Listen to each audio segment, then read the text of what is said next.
제2차 북미 정상회담 실무 협상을 위해서 평양에서 스티븐 비건 미국 국무부 대북정책특별대표가 돌아왔습니다. 그 다음 트럼프 대통령과 김정은 위원장의 발언과 행동에 큰 변화가 생겼습니다. 먼저 두 사람에게 공통적인 포즈가 발견되는데요. 행동, 바로 엄지손가락을 치켜 세운 그 모습입니다. 트럼프 대통령 엄지손가락을 번쩍 치켜 세우는 모습. 근데 사실 트럼프 대통령은 이 엄지손가락을 치켜 세우는 모습을 자주 하고 있죠. 그런데 이번에 김정은 위원장도 역시 엄지손가락을 번쩍 치켜 올렸습니다. 이 부분을 좀 비교를 해보겠습니다. 트럼프 대통령이 원래 자주 하는 행동이지만 김정은 위원장까지 저렇게 똑같이 행동했네요. 언제는 굉장히 적대적 관계였다가 네. 지금은 보면 또 서로 닮아가는 아주 묘한 현상을 좀 보이고 있는 것 같아요. 그렇죠. 트럼프 대통령은 사실 이제 이런 손짓이나 또 이제 정상회담을 할 때 보면 본인이 특유하게 또 가지고 있는 이 손 동작들이 있습니다. 네. 또 악수하는 동작도 있고 또 악수 같은 경우는 정상들이 얼마나 세게 하느냐 이것 때문에 굉장히 화제가 됐죠. 그랬죠. 근데 김정은 위원장은 그동안 보면 주로 이렇게 손을 펴서 이렇게 한다든지 이런 식의 이제 포즈를 취했었는데 네. 지금 최근에 나타난 이제 공연장에서 보이는 것은 또 엄지를 척 했단 말이죠. 네. 그런 걸 보면 어차피 북미 정상회담을 앞두고 두 정상이 좀 서로 비슷한 모습들을 닮아가는 것 아닌가 네. 그런 또 의미로서 해석할 수 있을 것 같습니다. 북미 실무 협상이 아주 잘 됐다라는 신호로 봐야 될까요? 안 박사님은 어떠십니까? 김정은 위원장이 엄지손가락을 치켜 세우는 행동을 보시고 어떤 느낌이 드셨어요?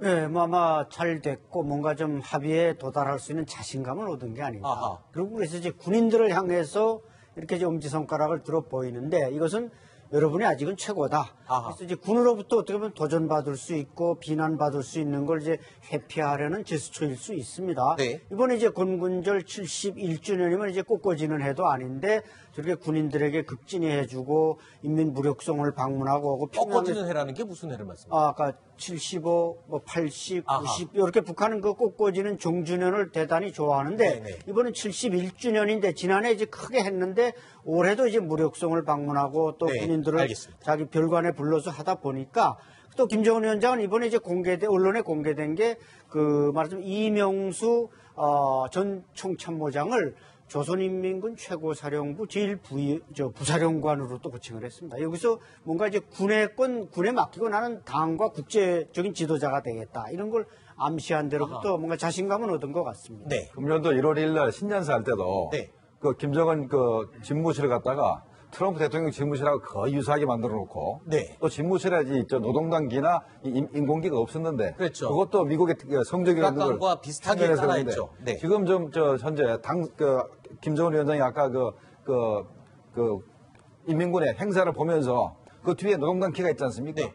북한이 이게 행사장에다가 뒤에 그 관람석에다 노동당기가 갖다 놓습니다. 네. 이것도 어떻게 보면은 미국을 흉내낸 거 아닌가 생각이 됩니다. 네. 자, 김정은 위원장이 엄지손가락을 치켜 세웠던 장소는요, 바로 인민군 창건 71년을 계기로 열렸던 경축 공연장에서였습니다. 그런데 이곳에서도 조금 독특한 모습이 포착돼서 주목이 되고 있습니다. 바로 이 모습입니다. 유럽식 의전이다라고 저희가 제목을 달아봤는데 보통 김정은 위원장 큰 공연을 볼 때 이 관람석에 다른 고위급들과 쭉 앉아서 물론 상석에 앉긴 하지만요. 이 가운데 앉아있는 모습을 볼 수 있었는데 뚝 떨어져서 발코니에서 보는 모습이 발견이 됐어요. 네, 저 건물은 아마 이번에 노동당 본관이 아닌 별관이라는 거 보니까 네. 하나의 어떤 극장식, 소규모 극장식 연회장을 새로 만드는 것 같습니다. 네. 지난번 이제 베이징에 갔던 북한의 그 예술단이 와서 기념 촬영을 하는데 전혀 낯선 건물이 나타났는데 네. 그게 아마 저 별관이 아닌가 생각되는데 아닌 게 아니라 군중석에 이렇게 중심에 앉지 않고 저런 발코니 같은 저 유럽식 건물에 올라앉아 보는 것은 그 극장 시설 자체를 그렇게 건설을 했고 네. 또 제가 하나 개인적인 의견은 이제 군인들이 중심에 앉는 것은 상당히 김정은 위원장으로서는 군의 어떤 도전을 좀 의식하고 있습니다. 아, 보안 때문에 그랬다는 말씀이신가요? 보안, 시크릿, 아하. 어떤 암살이나 이런 것도 계산 안 할 수가 없거든요. 네. 그래서 아마 저렇게 안전하게 거리를 두고 앉은 게 아닌가 생각돼요. 태영호전 공사는 이 장면을 보고 이 인터넷에 글을 띄웠습니다. 그러니까 굉장히 놀랐다. 일반적인 의전과는 좀 다른 것 같다. 왜냐하면 유럽식의 이런 관람석을 한번 아마 김정은 위원장이 해보고 싶었던 것 같다. 이렇게 또 해석을 했더군요. 대개 유럽식이라면은 네. 이 가족이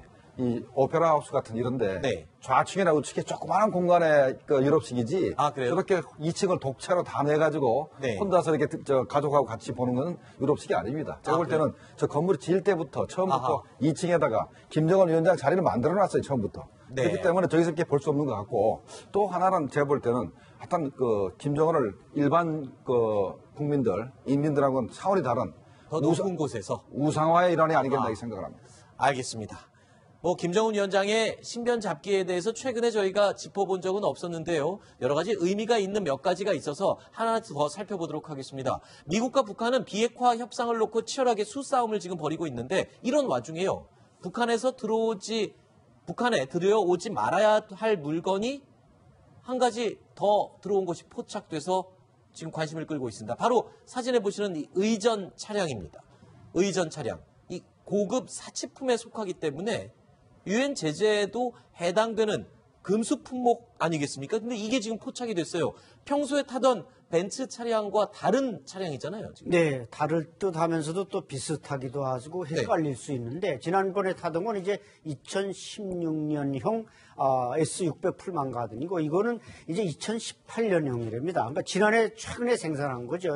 아마 북한이 뭔가 2차 북미 정상회담에 대비해서 또 더 풀옵션을 갖춘 방탄 승용차를 주문한 게 아닌가. 주문을 해도 들여올 수가 없게 돼 있는. 원래 근데 2016년형 들어올 때도 중국에서 북한 무역회사가 중국 메이커로 수입을 하고 그걸 또 북한으로 들여왔기 때문에 한번 세탁을 해서 들어오다 보니까 그게 이제 걸리질 않은 거죠. 네. 이번에 저것도 역시 저게 들어왔다는 자체가 독일에서 생산된 10억 원짜리가 들어왔다는 건 자체가 제재를 피해서 들어왔지 제재의 벽에 저건 넘어서는 안 되는 분명한 차량입니다. 네. 지난번에 그 SU600 풀만 가드하고 그다음에 이제 오픈 카드 하나 있었지 않습니까? 네. 그것도 SU600인데 네. 그 관련해서 이제 유엔 제재위원회에서 이게 어떻게 북한에 밀발됐는지 조사를 한다는 얘기가 있었는데 네. 현재 조사 중입니다. 아마도 이렇게 된 것 같아요. 일단은 독일 저 벤츠 승용차가 중국으로 수입돼 가지고 중국의 부호가 다시 미국에다가 얘기를 해서 미국에서 방탄 장치가 됐고 네. 다시 중국으로 들어왔다가 북한으로 밀발된 거 아닌가 생각을 합니다. 네. 생각을 하고 그 최근에 또 롤스로이스도 하나 밀발이 됐다 그러니까 네. 현재 완전히 이 자동차 부분에 있어서는 구멍이 완전히 뚫린 것 같습니다. 그렇군요. 자, 이 대북 제재에 구멍이 좀 뚫려 있는 것 같은 상황이 포착되고 있는 가운데 트럼프 대통령과 김정은 위원장은 경제, 또 경제를 외치고 있습니다. 조선중앙TV를 확인해 보겠습니다. 인민군대에서는 당이 부르는 사회주의 한국건설의 전구마다에서 인민군대 특유의 투쟁권대, 창조권대를 높이 발휘함으로써 국가 경제발전 5개년 전략 수행의 관건적인 해인 올해에 인민군대가 한몫 단단히 해야 한다고. 불과 1년 전만 해도 김정은 위원장을 향해서 트럼프 대통령은 로켓맨이라고 하면서 폄훼하는 발언까지 했었습니다. 그런데 지금 호칭이 이렇게 달라졌습니다. 로켓맨에서 경제 로켓이 될 것이다. 김정은 위원장이 경제를 로켓처럼 추진해서 발달시킬 것이다. 이런 식으로 지금 얘기를 했습니다. 굉장히 이례적입니다. 그렇죠. 비건이 평양 가기 전까지 이제 경제 대국이 될 것이다 이런 말하다가 비건이 딱 돌아온 이후에는 경제 강국으로 용어가 바뀐 겁니다. 네. 결국 이제 사상 강국, 군사 강국, 경제 강국이 김정은 위원장이 지금 건설하고자 하는 우리식 사회주의인데 이 로켓맨에서 그야말로 경제 로켓으로 바꾸는 것은 이제 뭔가 북한이 경제 강국으로 갈 수 있는 기회를 주겠다. 그거는 혹시 북한이 뭔가 미국이 제재를 해제할 것을 이미 기정사실화하고 있는 거 아닌가 싶은 생각도 들어요. 그렇죠. 그런 딜이 어느 정도 뭔가 긍정적인 효과가 드러났기 때문에 네. 그런 말을 사용하기 시작했지만 아하. 아직 그것은 뭐 미지수라고 볼 수 있고 네. 어쨌든 김정은 위원장으로서는 자기가 경제 강국만 되면은 핵도 포기할 수 있겠다 이런 걸 아마 비건에게 어필하지 않았는가 이런 생각이 듭니다. 네. 자, 이 사실 조금 전에 제가 잠깐 얘기를 드렸습니다만 2년 전만 해도 트럼프 대통령은 김정은 위원장에게 이렇게 얘기했죠. 리틀 로켓. 자, 들어보시죠. The United States has great strength and patience. But if it is forced to defend itself or its allies, we will have no choice but to totally destroy North Korea. Rocket Man, is on a suicide mission for himself and for his regime. The United States is ready, willing, and able, but hopefully this will not be necessary. 지금 북한 김정은 위원장이 경제 발전을 하고 싶은 지역에 대규모 병력까지 지금 투입하면서 경제 발전을 독려하고 있습니다. 트럼프 대통령이 네. 스타일상 뭔가 비핵화에 대해서 미국이 어느 정도 만족할 조건을 제시한다면 경제를 향해서는 백지수표를 발행할 수도 있다. 뭐 이런 분석까지 지금 나오고 있어요. 네, 그게 이제 북한이 뭐 핵시설을 신고하고 네. 또 그거를 시한을 명시해서 폐기할 로드맵을 제시한다면은 네. 북한 경제를 완전히 활성화시켜주겠다. 북한을 아주 잘 살게 만들어주겠다. 이런 얘기를 계속하고 있는데 네. 현재로서는 북한이 이 핵시설을 신고하거나 이걸 폐기할 로드맵을 제시할 가능성이 굉장히 낮기 때문에 네. 아직은 시기상조가 접근하기 힘들군요. 시기상조라 생각을 하고 네. 그다음에 김정은 위원장이 저렇게 경제에 자꾸 이렇게 매진하는 이유가 네. 제재 때문에 도대체 체제가 유지가 안 될 정도 힘들기 때문에 끊임없이 현지 지도를 하면서 네. 이 민주를 들들 볶아가지고 아하. 어떻게 하면 체제의 붕괴를 막아볼까 하는 네. 그런 노력이 일어나 봐야 되겠습니다. 알겠습니다. 자, 김정은 위원장 경제를 외치고 있는데요.